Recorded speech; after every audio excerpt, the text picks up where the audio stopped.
Well, Gold and Silver still remain to be two of the most popular Pokemon games to be released.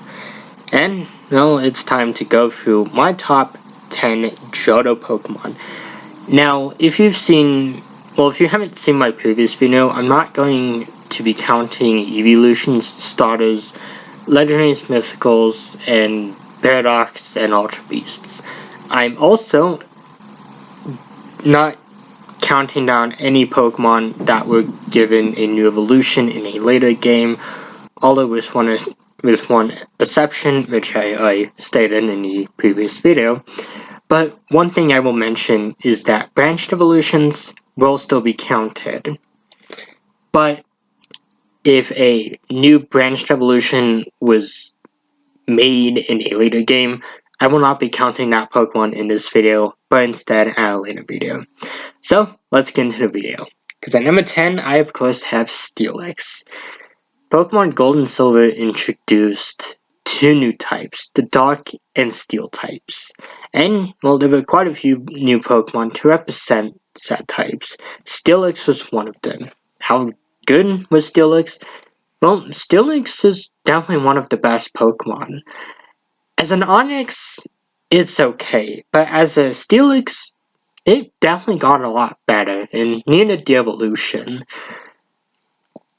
Also, these things are really cool looking and have always been one of my favorites even before I even tried one out. Of course, we have another steel type with Skarmory.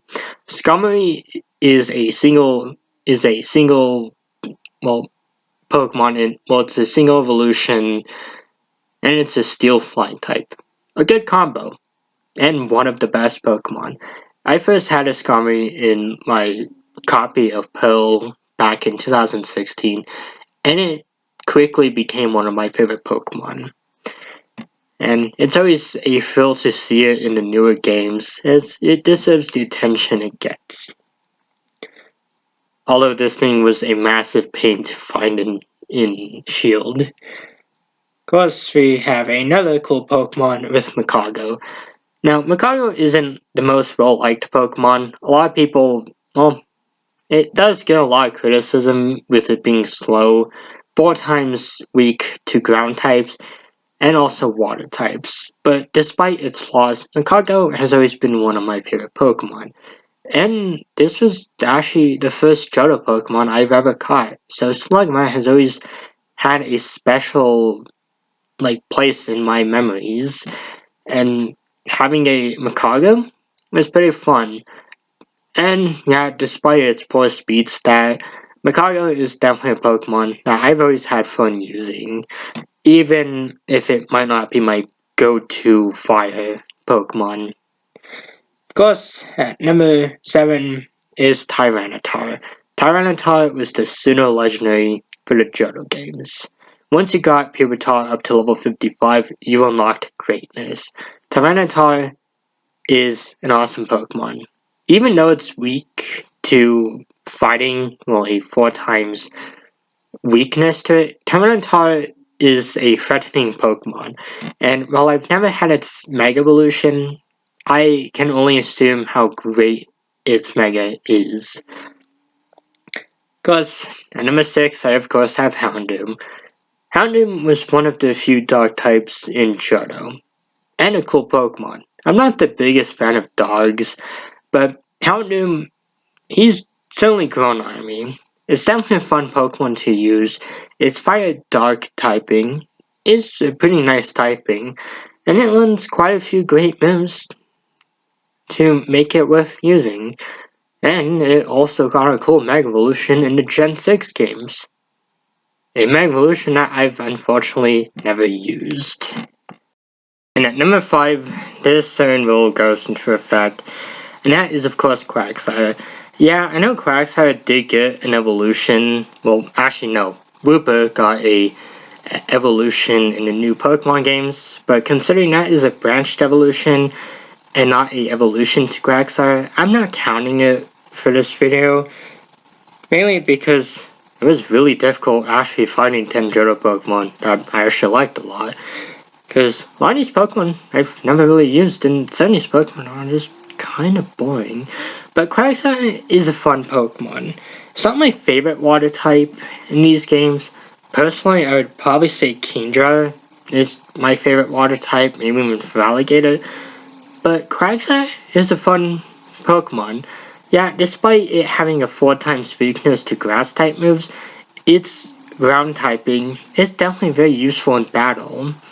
Water ground is a very fun type, and it learns quite a few interesting moves to warrant it having a spot on your team. And it's also really adorable. And of course, at number 4 we have another water type, Azumarill.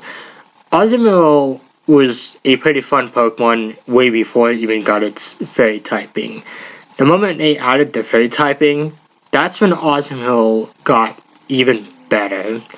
And yeah, I know in my previous video I did mention I would not cover Pokemon that did get an evolution later down the line, but considering Azumarill evolves into Azumarill, I feel like that doesn't really fit into that role.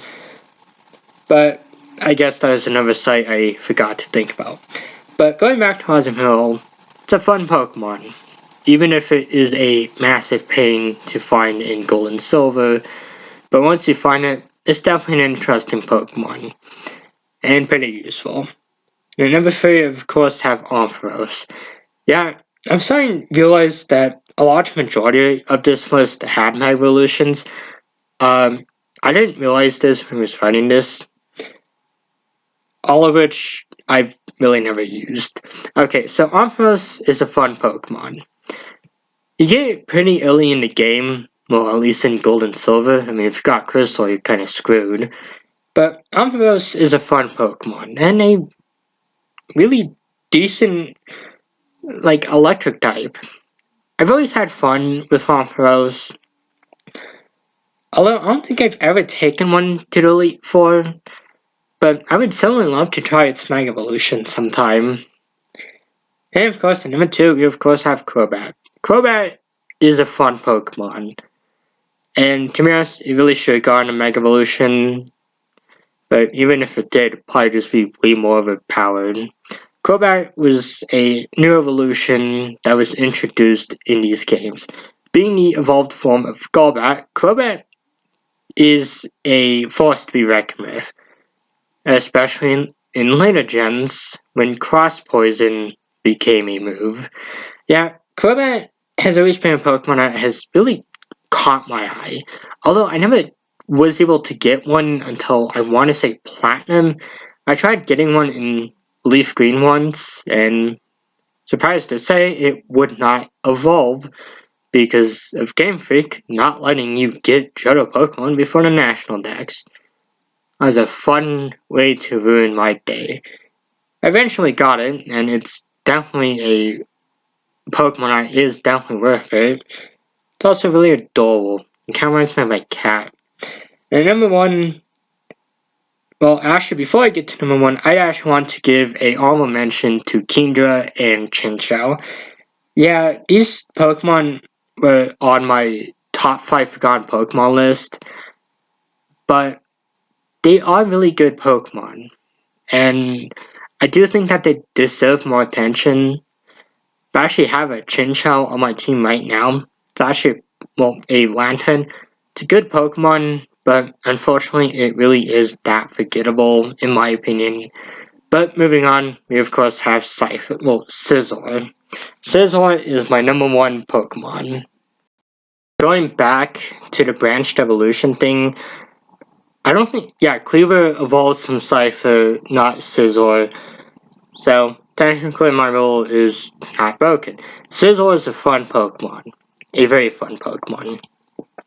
It's still bug typing. While it might make it weak to while it might make it have a 4 times resistance to fire, Scizor is a fun Pokemon and one I've always enjoyed using.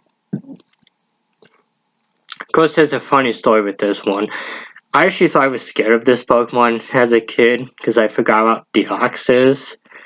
Yeah, I saw promos for Destiny Deoxys, and yeah, It definitely scared me a lot as a kid. I mean, I was 5 at the time, and so I thought Sizzle was that Pokemon for like the longest time. So, kind of a funny story. But Sizzle is definitely a very fun Pokemon, and for those who haven't had this guy, I definitely recommend getting yourself a Sizzler as soon as possible, as it is definitely worth it. Although I've never tried its Mega Evolution, kind of a running theme for this list. And of course, we'll see if that is a thing in the upcoming videos. So until then, goodbye, and thanks for watching.